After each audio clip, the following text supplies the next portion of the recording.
Selamat siang Misalia, selamat siang teman-teman semuanya.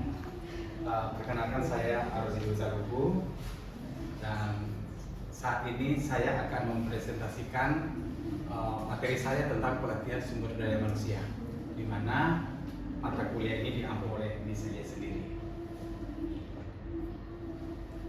Pelatihan sumber daya manusia adalah proses pembelajaran sistematis untuk meningkatkan pengetahuan, keterampilan dan sikap karyawan agar kinerjanya lebih baik sesuai tuntutan pekerjaan. Nah, tentu di sini dikatakan bahwa pelatihan itu adalah pembelajaran yang sistematis di mana untuk meningkatkan para karyawan tersebut untuk bisa mengerjakan pekerjaan mereka sesuai dengan yang diharapkan oleh perusahaan, sehingga kinerja mereka bisa meningkat dan bisa mengikuti apa yang diharapkan oleh perusahaan tersebut. Nah, di sini ada manfaat tujuan pelatihan SDM. Yang pertama itu menutup gap skill, di mana di sini dikatakan bahwa mengatasi kekurangan kompetensi karyawan. Tentu di dalam satu perusahaan ada perbedaan skill yang dimiliki oleh setiap karyawan tersebut. Nah, dengan adanya pelatihan, maka tujuan perusahaan tersebut adalah untuk meminimalisir antara pengetahuan karyawan satu dengan pengetahuan karyawan yang lain, sehingga itu meminimalisir sekali kekurangan yang ada di dalam perusahaan tersebut. Yang kedua, meningkatkan produktivitas, kerja lebih cepat, tepat, dan efisien, di mana perusahaan pasti mengutamakan yang namanya produktivitas yang di dalam perusahaan itu, sehingga apa yang dikerjakan itu lebih cepat, tepat sasaran, dan efisien waktu. Yang ketiga, menyiapkan promosi, di mana kaderisasi untuk posisi lebih tinggi. Tentu di dalam perusahaan tidak selamanya pemimpin itu menjadi pemimpin untuk selamanya di perusahaan itu. Akan dibuat kaderisasi atau promosi. Tentu manajemen akan melihat karyawan siapa yang pantas untuk bisa dikaderisasi, untuk bisa dipromosi supaya nanti bisa memimpin perusahaan ini. Yang keempat itu adaptasi perubahan, teknologi baru, sistem baru, dan SOP baru. Tentu saat ini banyak teknologi terbaru yang harus kita pelajari. Contohnya yang kemarin kita belajar mata kuliahnya itu AI ya. Jadi kita harus bisa mengikuti perkembangan-perkembangan yang ada pada saat ini. Terus meningkatkan motivasi, karyawan merasa dihargai dan berkembang. Nah, kita sebagai seorang pemimpin, kita sebagai seorang pimpinan dalam perusahaan, karyawan itu harus kita menghargai, karyawan itu harus kita hormati mereka sehingga mereka itu merasa bahwa saya ini dianggap ada, gitu. Saya ini dihargai di perusahaan ini dan saya akan mau berkembang untuk mensukseskan perusahaan ini. Selanjutnya, jenis-jenis pelatihan SDM ada 4. Yang pertama itu, manfaat pelatihan SDM. Ada 3 bagi perusahaan. Tentu kualitas yang diharapkan perusahaan adalah kualitas kerjaan bagus atau naik, turnover turun, keluar masuk karyawan itu turun, dan citra perusahaan baik. Yang kedua, bagi karyawan skill bertambah, gaji atau karir naik, rasa percaya diri naik. Yang ketiga, bagi organisasi budaya kerja positif, inovasi muncul, dan target tercapai. Nah, tentu kalau kita melakukan atau melaksanakan pelatihan SDM, maka yang diharapkan adalah ketiga hal tersebut di atas. Selanjutnya, jenis-jenis pelatihan SDM ada on the job training, off the job training, pelatihan teknis, dan pelatihan non teknis.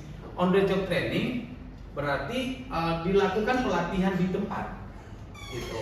Sedangkan off the job training itu dilakukan pelatihan bisa dilakukan secara online, gitu ya. Pelatihan teknis contohnya untuk pembelajaran komputer, gitu. Nah, kalau pelatihan non teknis ini contohnya bagaimana cara menjadi seorang leadership, ya. Jadi dibuat dalam bentuk-bentuk seminar. Prinsip efektif metode pelatihan SDM: yang pertama ceramah dan diskusi, kedua demonstrasi, role play, studi kasus, dan e-learning. Nah, ini metode pelatihan ini yang dilakukan seorang pimpinan atau yang menangani bagian pelatihan dalam sumber daya manusia dalam suatu perusahaan. Yang pertama itu harus melakukan dengan cara ceramah dan diskusi, menyampaikan ide-ide dan melakukan tanya jawab kepada para siapa saja yang ikut pelatihan tersebut. Yang kedua, demonstrasi, mencontohkan apa yang sudah disampaikan di dalam materi tersebut. Yang ketiga, role play, dibuat stimulasi kerja. Nanti pekerjaannya seperti ini, yang kita lakukan seperti begini. Terus studi kasus. Nah, di sini kalau studi kasus ini kita memberikan satu contoh bagaimana kalau masalah ini terjadi, karyawan harus melakukan apa untuk menyelesaikan masalah ini. Dan yang terakhir itu e-learning, seperti yang kita pernah mengalami sendiri bahwa e-learning itu kan kita kadang juga melakukan pembelajaran secara e-learning atau online ya. Kita memberikan pelatihan-pelatihan lewat online kepada para karyawan tersebut. Prinsip efektif pelatihan ada 5. Yang pertama itu relevansi. Nah, tentu pelatihan itu dianggap berhasil atau dianggap sukses jika materi sesuai dengan kebutuhan kerja nyata. Yang kedua, partisipasi aktif. Peserta bukan hanya mendengar tapi mempraktekkan. Nah, di mana-mana kalau ada pelatihan atau ada workshop biasanya itu harus ada namanya partisipasi aktif. Para yang ikut pelatihan itu harus mengikuti apa yang sudah disampaikan, gitu. Mempraktikkan langsung, bukan hanya mendengarkan, dulu dia memperhatikan apa yang disampaikan tapi tidak mengerti. Nah, seorang yang melakukan pelatihan akan menanyakan kembali apa tadi yang sudah saya sampaikan dan bagaimana cara untuk melakukan hal tersebut. Terus umpan balik, ada koreksi dan apresiasi dari pelatih. Nah, ada koreksinya juga, ada tanya jawab, ada koreksi, dan sebagai seorang yang melakukan pelatihan tersebut, dia juga harus siap untuk dikoreksi. Kadang-kadang kan pelatih itu kan nggak mau dikoreksi, gitu ya. Terus pengulangan, latihan berulang biar terbiasa. Dan terakhir transfer, ilmu bisa langsung diterapkan di kerjaan. Nah, ada 5 ini yang harus kita lakukan dan kalau kita mau pelatihan tersebut akan berhasil. Faktor keberhasilan pelatihan, dukungan manajemen, instruktur kompeten, peserta termotivasi, sarana memadai, dan evaluasi berkelanjutan. Nah, tentu ini dukungan manajemen dari perusahaan tersebut mendukung untuk melakukan pelatihan kepada para karyawan. Instrukturnya kompeten, jadi yang melakukan pelatihan itu harus memahami, harus mengerti, baik secara teori maupun secara praktek. Bukan hanya memahami secara teori, tapi praktek tidak bisa. Nah, itu juga tidak akan bagus dan tidak akan berhasil.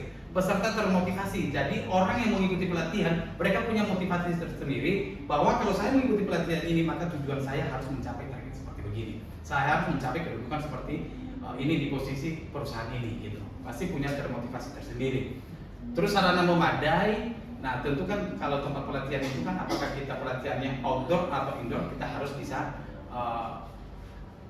mengikuti apa kebutuhan-kebutuhan atau peralatan apa yang kita perlukan di saat pelatihan tersebut, dan evaluasi berkelanjutan. Nah, tentu kalau selesai pelatihan saat ini bukan berarti hanya sampai di sini. Seorang pelatih instruktur itu harus mengevaluasi secara berkelanjutan. Apakah dia itu 1 bulan ke depan atau 3 bulan ke depan. Sekian dan terima kasih. Itu yang bisa saya presentasikan pada siang hari ini. Kurang lebih mohon maaf.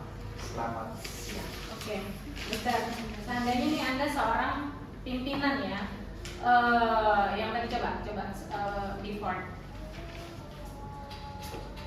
Okay, next. Okay, this one. Okay, this one. Adanya, Mister, I just want to give you suggestion that why you give the slide like that. I'm so afraid to see this one. This is this one. Your slide is like that. The picture, the slide, the background. Itu salah itu, Miss. I'm sorry, salah. Yeah, the background. For all this one is what is the point? So many points and this one. Oh my God, I'm so afraid to see. sorry, Miss.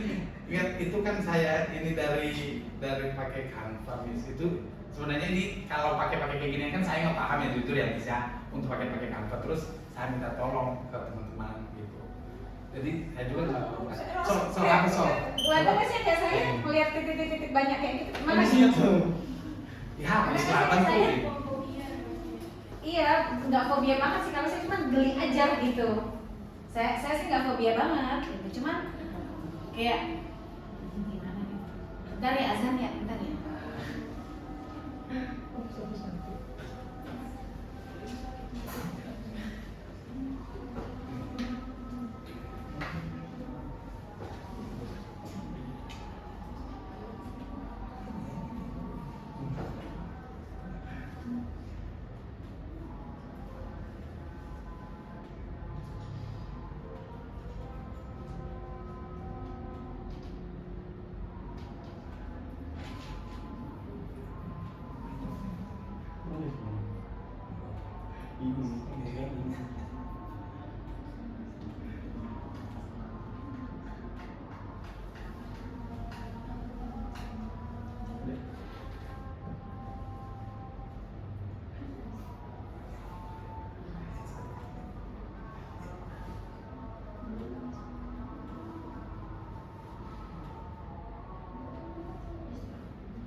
Mister.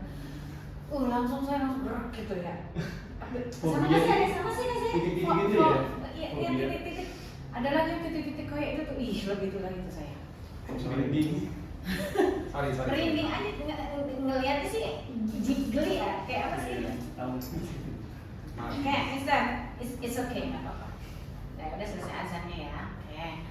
Nah, Mister, there are so many leader that has no leadership in a good leadership, right?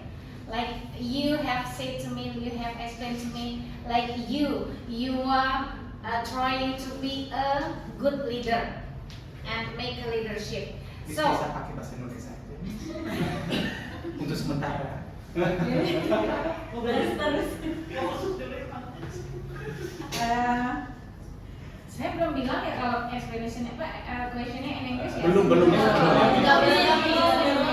Kalau sebenarnya kalau dia sudah bilang sudah menyampaikan pasti kami mempersiapkan diri. Masa.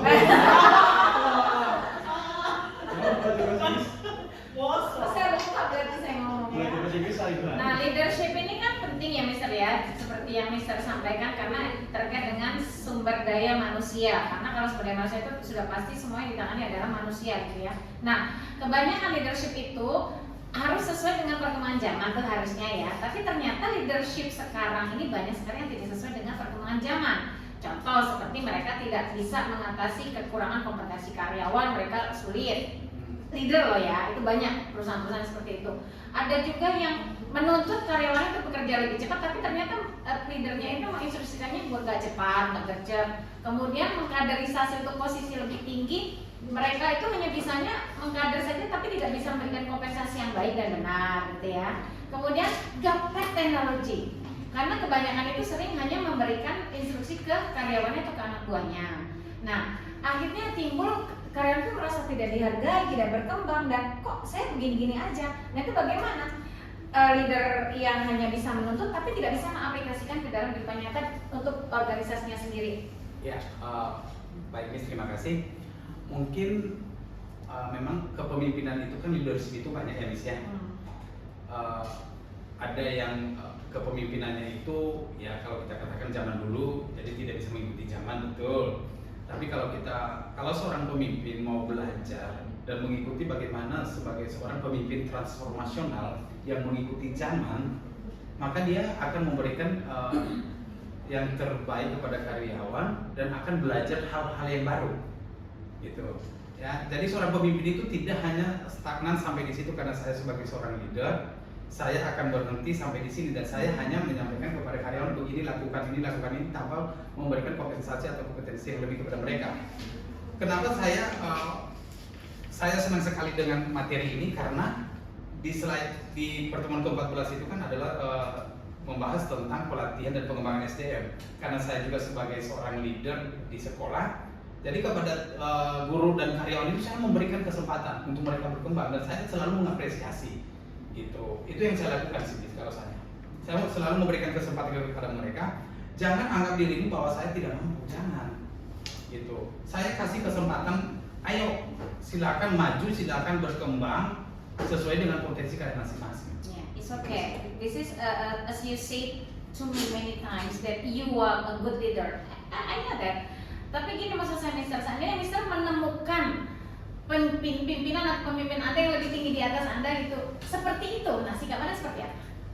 Dalam organisasi. Saya harus mengobrol secara personal yang mungkin saya bisa mengajak orang tersebut ke kafe sambil santai. Saya akan ilmu apa yang saya dapatkan saya akan berbagi. Berarti approach-nya apa? Berarti pendekatannya lebih ke apa itu berarti kalau tidak secara formal ya? Iya. Berarti lebih apa? Intra seperti yang dijelaskan Iya, awal ya. intrapersonal gitu. Karena seperti yang saya lakukan beberapa minggu belakangan ini, malah pimpinan saya yang di atas saya itu menghampiri saya, mengajak saya untuk diskusi bagaimana untuk mengembangkan. Gitu. Jadi mereka lebih senang dengan cara seperti itu ya. Iya. Lebih masuk. Jadi apa solusi yang Mister sampaikan? Apa yang Mister dapatkan tuh apa kalau udah ada pertemuan seperti itu, intra atau inter seperti apa itu yang Anda rasakan? Yang saya rasakan ya pasti kan sort of, meskipun dia pimpinan saya, dia mendengarkan apa yang saya sampaikan dan mau berubah. Memang merubah itu kan tidak langsung secepat mengembalikan telapak tangan ya Miss ya, tapi paling tidak kan ada proses-prosesnya. Berarti lebih cepat proses yang intra tadi, intra Iya. atau inter? Intra. Lebih itu, Iya. lebih cepat. Jadi lebih apa menyebutnya solutif gitu ya, Iya. lebih solutif gitu ya. Oke, give applause to Mr. Rero. Terima kasih. Mas Sofian. Gede banget.